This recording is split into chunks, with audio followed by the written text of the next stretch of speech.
High up in the great Rocky Mountains, far above the busy towns and winding roads, stood a small log cabin.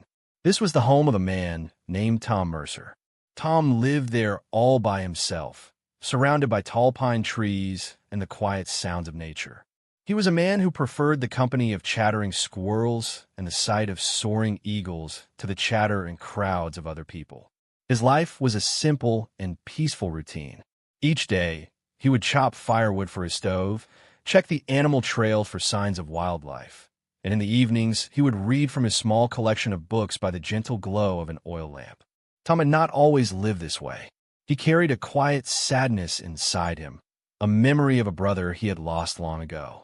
This memory was the reason he had chosen to live alone on the mountain, away from a world that held too many difficult reminders. One afternoon, the sky, which had been a clear and brilliant blue, began to darken. Thick, gray clouds rolled over the peaks, and a cold wind started to whisper through the trees. The whisper soon grew into a howl, and a fierce storm crashed down upon the mountain.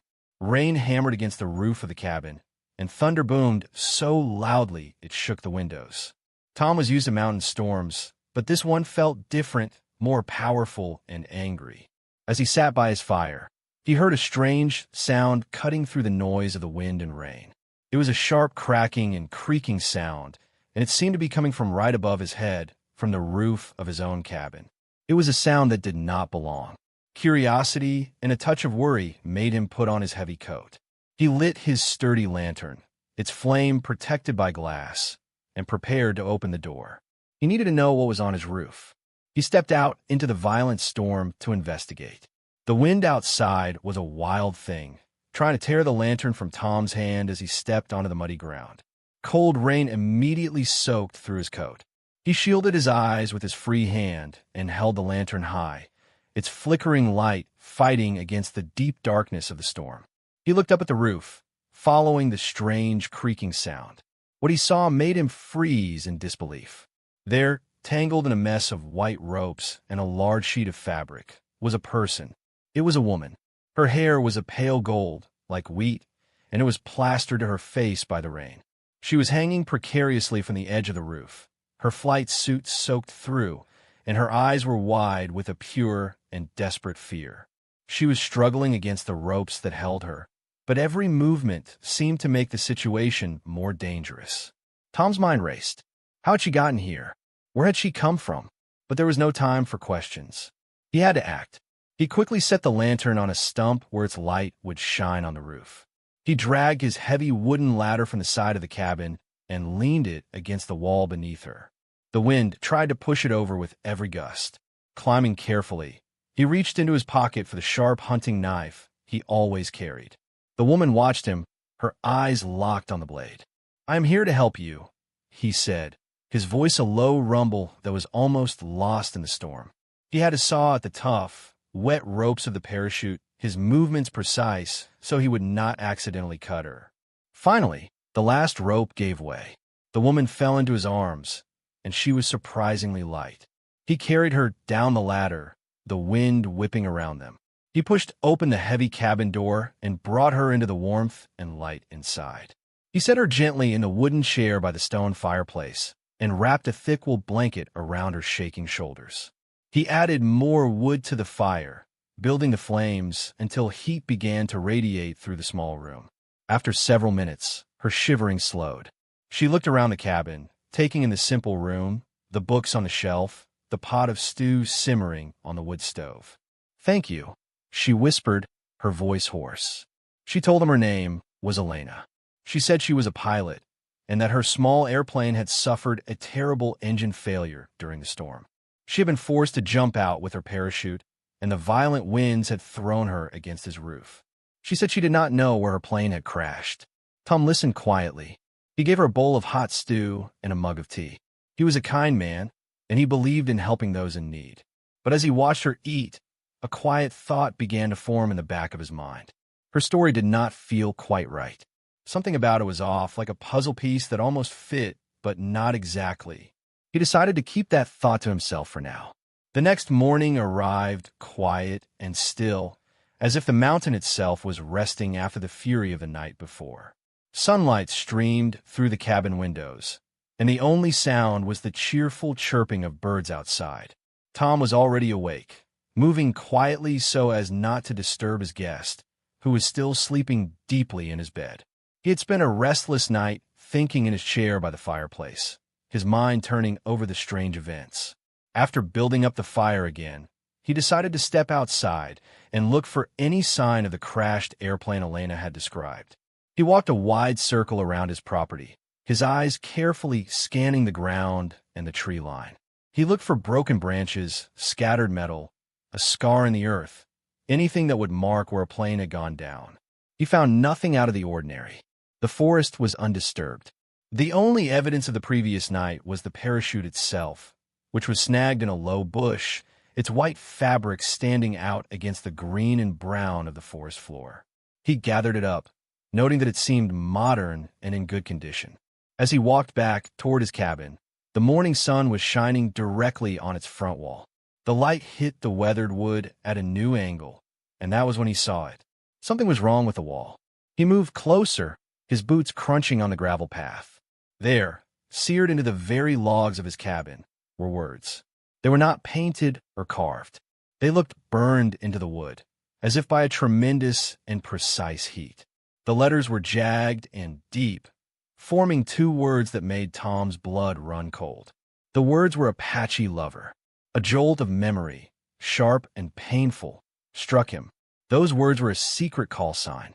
They belonged to his brother, a helicopter pilot who had vanished during a war far across the ocean.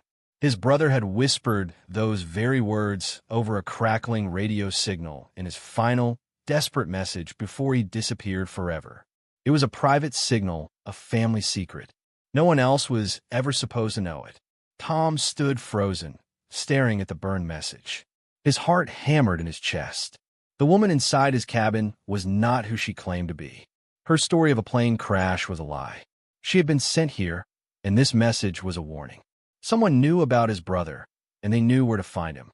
A deep sense of danger settled over him, colder than the mountain morning. He knew he had to be very, very careful. Tom Mercer stood before the scorched words on his cabin wall for a long time, his mind a whirlwind of confusion and dread. The gentle morning sun felt like a lie, a bright curtain trying to hide a dark truth. Those two words, APACHE LOVER, were a ghost from a past he had tried so hard to leave behind. They were a key that unlocked a box of painful memories he kept buried deep inside. He thought of his brother's laugh, his confident smile, the last letter he had received that was filled with worry about things he could not clearly explain. Now, a stranger was sleeping in his bed, a stranger who had fallen from the sky with a story that was unraveling faster than a ball of yarn down a mountainside. He knew he could not let her see his fear or his suspicion. The mountain had taught him that to show fear was to show weakness, and weakness in the wild could be dangerous. He took a deep breath of the pine-scented air, forcing his face to become a calm and neutral mask. He had to pretend everything was normal. He had to be the simple, lonely mountain man she probably thought he was. When Tom stepped back inside the cabin, he moved with a quiet purpose. Elena was still asleep, her blonde hair fanned out on his pillow. She looked peaceful, but Tom now saw it as a performance, a carefully crafted disguise. He busied himself at the wood stove, adding a few logs and stirring the embers to life. The clatter of the iron poker was what finally woke her. She stirred, her eyes blinking open, and for a moment she looked genuinely confused about where she was. Then she remembered, and the scared pilot persona slipped back into place. "Good morning," she said, her voice soft. "I slept so deeply. Thank you again for your kindness." Tom just nodded, offering a small, tight smile. "Storm's past," he said, his voice even. "Sun's out." He prepared a simple breakfast of oatmeal and coffee, and they ate in a silence that felt heavy and thick, not comfortable. Tom could feel her eyes on him, studying him, and he made sure to keep his own gaze simple and direct, like a man who wasn't hiding anything. It was during this quiet meal that Tom's sharp eyes began to notice the small details, the tiny cracks in her story that were beginning to show. He watched her hands as she held the warm mug. They were smooth. Her fingernails were clean and neatly kept. These were not the hands of someone who worked on airplanes, who handled greasy tools and heavy equipment. A pilot who had just survived a crash landing via parachute in a violent storm should have had scratches, bruises, perhaps even a burn or two from frantic effort. Her hand showed none of that. Then she began to ask questions. They started out casual about how long he had lived here, if he ever got lonely, what he did all day. But then they shifted, becoming more pointed. She asked about his family, if he had any other relatives, if anyone ever visited him from the old days. She was digging, and she was not being very careful about it. Tom answered vaguely, talking about the peacefulness of the mountain and the beauty of the seasons, carefully steering away from any real personal history. After breakfast, Elena wandered around the single room of the cabin, pretending to look out the windows at the view. But Tom saw her eyes scanning his shelves, lingering on the old wooden footlocker tucked in the corner, the one that had belonged to his brother. It was padlocked shut and dusty from years of untouched storage. Her gaze lingered on it a moment too long. A cold certainty settled in Tom's stomach. She was not looking for a way out. She was looking for something specific. He knew he had to create an opportunity for her to reveal herself. He announced that he needed to go check his trap lines, a daily chore that would take him a good portion of the day. He told her she was welcome to stay and rest, that she was safe here. He packed a small knapsack, making a show of preparing for a long walk. He saw a flicker of something in her eyes. Was it relief? Anticipation? He slung his old rifle over his shoulder, a necessary tool for any trek into the deep woods, and said a quiet goodbye. Tom walked away from the cabin, following the well-worn path into the forest. He made sure his footsteps were loud and clear on the dirt. He walked for about 15 minutes, far enough that the cabin was completely out of sight and sound. Then he stopped. He stood perfectly still for a full minute, listening to the forest sounds, ensuring he was truly alone. Then, with the practiced silence of a man who knew every inch of his land, he began to circle back. He did not use the path. He moved through the thick undergrowth, stepping over fallen logs and avoiding dry twigs that might snap. He was a shadow among the trees, his movements slow and deliberate. It took him longer to return this way, creeping and pausing, his senses on high alert. Finally, he reached a ridge that looked down upon his cabin. He found his spot, a dense thicket of young pine trees that offered a perfect view through his main window, while keeping him completely hidden. He settled down on the cold ground, his rifle beside him, and he waited. He was no longer the host. He was now the watcher. He was going to see what his unwanted guest did when she believed she was truly alone. The quiet morning stretched on, each minute feeling like an hour, the only sound the gentle rustle of leaves in the wind and the frantic beating of his own heart. From his hidden perch among the young pine trees, Tom Mercer had a perfect view into his own cabin. The window was like a picture frame, and inside, the scene appeared peaceful at first. He watched Elena stand by the fireplace for a long time, perfectly still, just listening. She was ensuring he was really gone. The silence around Tom was absolute, broken only by the distant call of a jay and the soft sigh of the wind. He did not move a muscle, becoming a part of the forest itself. After what felt like an eternity, Elena finally moved. Her entire posture changed. The slouch of the weary, grateful survivor vanished. Her shoulders went back, and she moved with a new purpose, a sharp and efficient energy that was completely at odds with the woman who had trembled under a blanket just hours before. The performance was over. The real Elena was now in charge. Tom watched, his hands curling into fists, as she began to systematically search his home. She started with the books on a shelf, not reading them but pulling each one out, flipping it upside down to shake it for any loose papers, and then stuffing it back carelessly. She ran her hands along the wooden beams of the walls, looking for hidden compartments. She pulled up the rag rug on the floor, her eyes scanning the floorboards beneath. She was looking for something specific, something she clearly believed was here. A cold anger began to replace the dread in Tom's stomach. This was his sanctuary, the one place he had felt safe from the world and its troubles, and she was violating it. Her search was methodical and practiced, the actions of someone who had done this before. Then her attention turned to the object Tom had been dreading she would find. The old, dusty footlocker in the corner. It had belonged to his brother. It was the last box of his brother's things, the one Tom could never bring himself to sort through, let alone get rid of. The pain was too fresh, even after all these years. He saw Elena's eyes light up with a predatory gleam. She walked over and knelt before it, testing the heavy padlock that secured it. She stood up and looked around the cabin, her gaze finally landing on the fireplace. She grabbed the iron poker from its stand. Tom's breath caught in his throat. He had to stop himself from leaping up and rushing down the ridge as he watched her position the sharp end of the poker against the old lock. She was not an expert. It took her several tries, striking it with a force that spoke of her desperation, the metallic clangs faintly reaching Tom's ears. Finally, with a sound he could almost feel, the lock gave way and clattered to the floor. Elena threw open the lid. She began pulling things out with a frantic, hurried energy. Tom saw his brother's old army jacket, a stack of faded letters tied with a ribbon, a few photographs. She barely glanced at them, tossing them aside onto the floor as if they were trash. She was digging for something else, something buried at the bottom. She was getting more and more agitated, her movements becoming less careful. Then she froze. She had found something.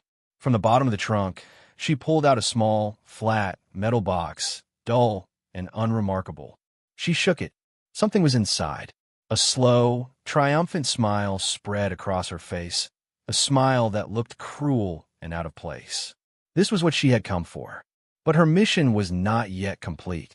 Her eyes lifted from the metal box and traveled up the wall, coming to rest on the old hunting rifle mounted above the fireplace.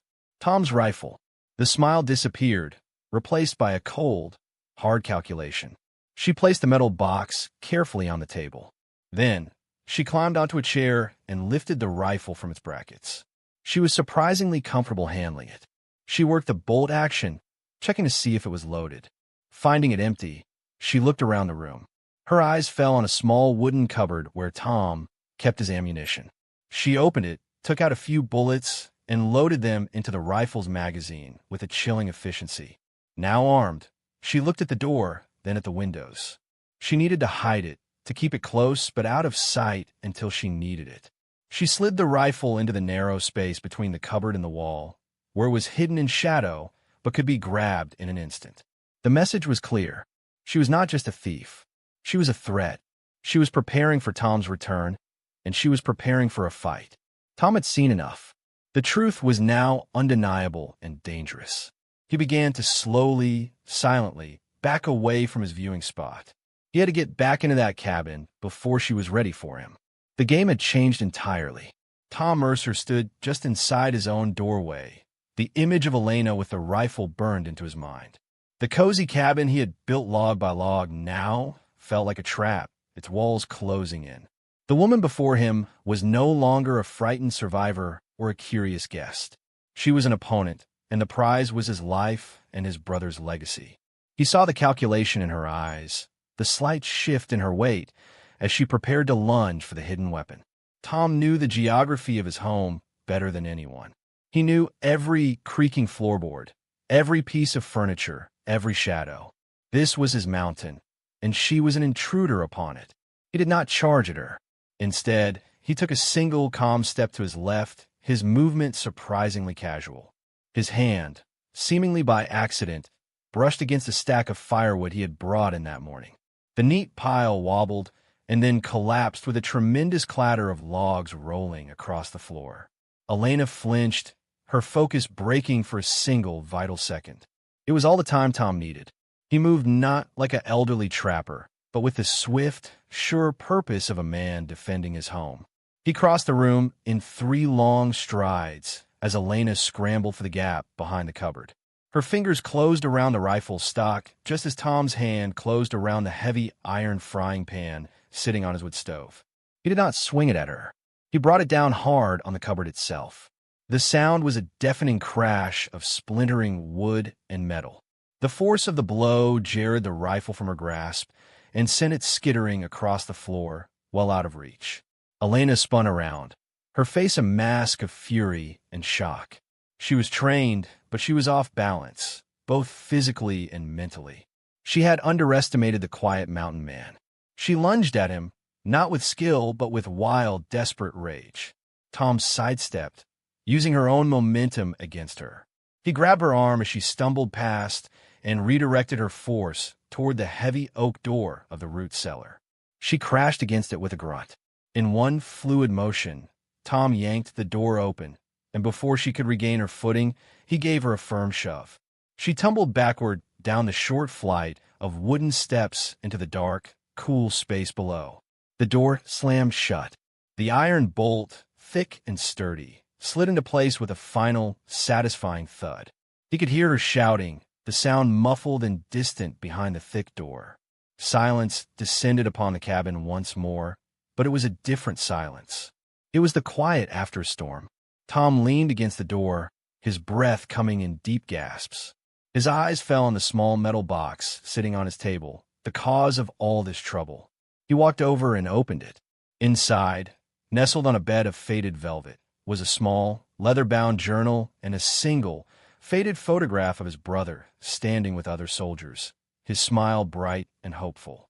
Tom's hands trembled as he flipped through the journal's pages.